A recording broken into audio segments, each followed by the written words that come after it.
Hey everybody, what is going on? It is Dunbar Snackbar here with MLB 13 The Show, and we have got some Lou Gehrig gameplay coming your way right here.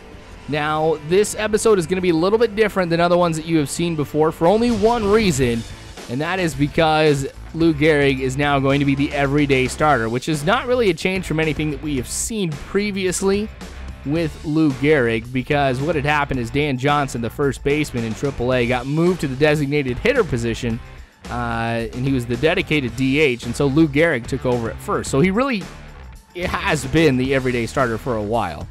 So I just didn't want anybody to get surprised, like, hey, what happened with Lou Gehrig?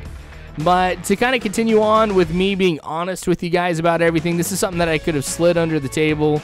You guys would never have known.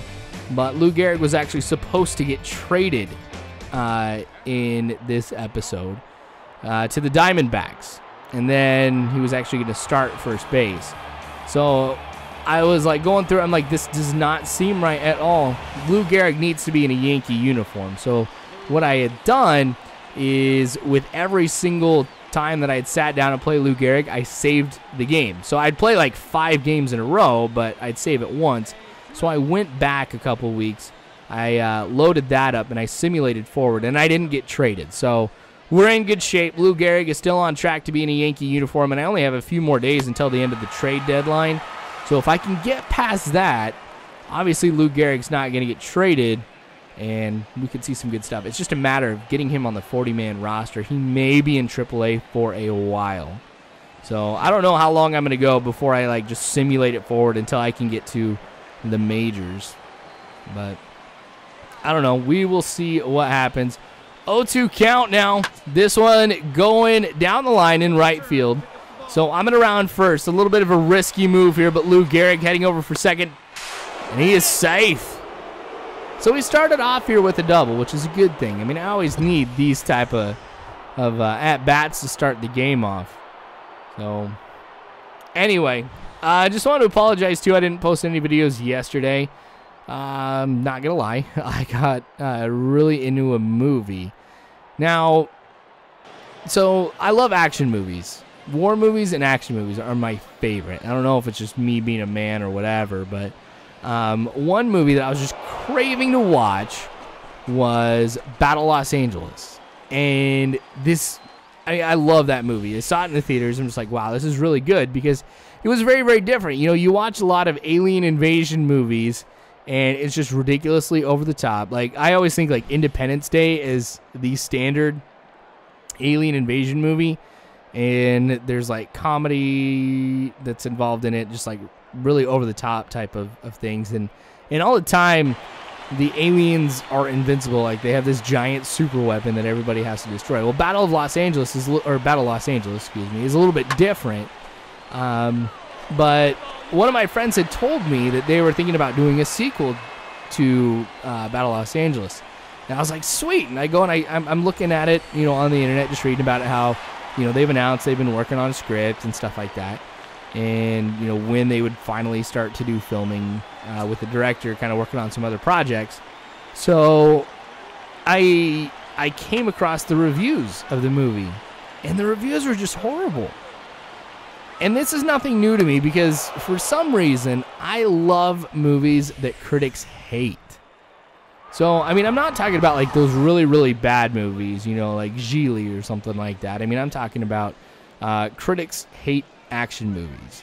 Like, I read through the reviews, and it's like, oh, the acting this, the plot, blah, blah, blah, blah. It's like, it's a freaking action movie where aliens invade. I mean, the whole premise of the movie is to entertain you by blowing stuff up.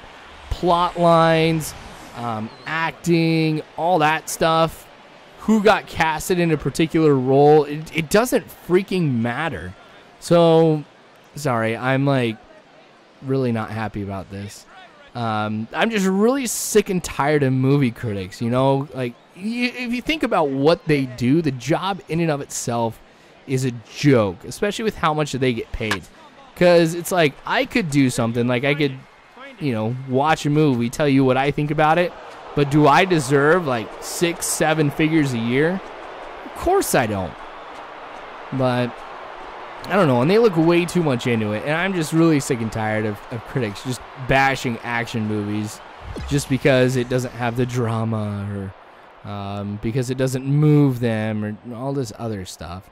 And I can't give this rant on Facebook because I have a friend who's actually a movie critic, and I read some of his stuff. I'm like, gosh, this is so dumb. So, sorry you guys had to get my rant, but I really, really needed to get that off of my chest, just how stupid I think a lot of movie critics are, and that they're not fair. I mean, I wish I could...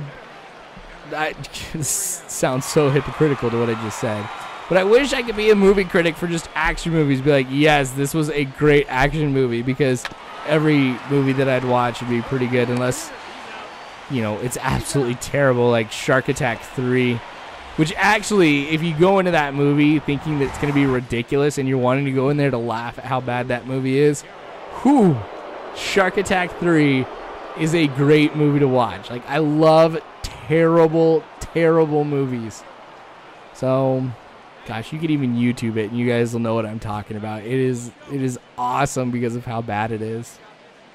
But anyway, so there's my movie rant. I hate movie critics. We need to have a movie critic who just, you know, gives opinions on action movies, though, and says they're all good.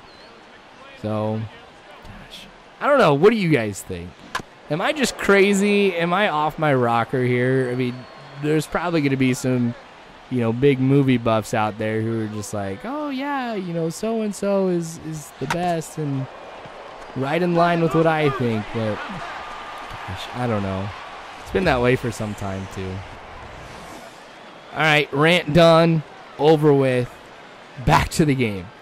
So we're down by 10 runs right now, runners on first and third, and gosh, I have been every single run our team has had so far. So I had that double at the beginning, and we had that wild pitch, and I got over to third and was able to come home. Then I've had the home run too. And there's been a lot of fielding plays in this game, and I've cut a lot of them out. So I apologize that there's still a ton in here. Personally, I like the fielding plays. Like, some people have asked, why don't you just do like 2 games where you're just hitting all the time? I don't know. Like, whenever I'm playing as a position player, I don't play it just to hit the ball. I mean, I do want to play a defensive position as well. And I know with first base, it's not necessarily the most exciting to watch. Honestly, I think it's kind of intense to be able to play because a lot of times I'm struggling to get over to first base. Like, I'll just run past it. You guys have probably seen it in a lot of the videos. Well, I'll just run past first base, you know, go across the line. Now I have to come right back. So for me, it is kind of entertaining. So that's why I do that, and I don't post more than 1 game. But I really could. But what I do actually to kind of speed up the process and how many games with Lou Gehrig that I play, I'll play a whole bunch of games, like I mentioned, you know, like 5 or something. And then when I come across a good game out of that, you know, I'll usually have to go like 3-4 games into it. Sometimes what I'll do is I'll just go into the settings and I'll switch off fielding just so I'm hitting all the time. And then I can fly through a lot of games too, just so I can progress onwards, because I do want to get to the major leagues. I mean, I want to get to the major leagues very, very soon, because that's like the pinnacle. I mean, that's everything I've been working for. And I don't know, even though I do enjoy this, I think MLB would be a lot more fun. So that's going to be 2 home runs in this game for Lou Gehrig, and I really wish we would have been able to see the animation as to where this ball went. This is the first time I think I've not been able to see any type of animation. So the camera's just going to follow Lou Gehrig as he goes ahead and rounds the bases and comes home. Gives us another run, but remember, we were down by quite a bit. 10 or 9 runs, actually, I think is what it's going to be now. But, yeah, not good.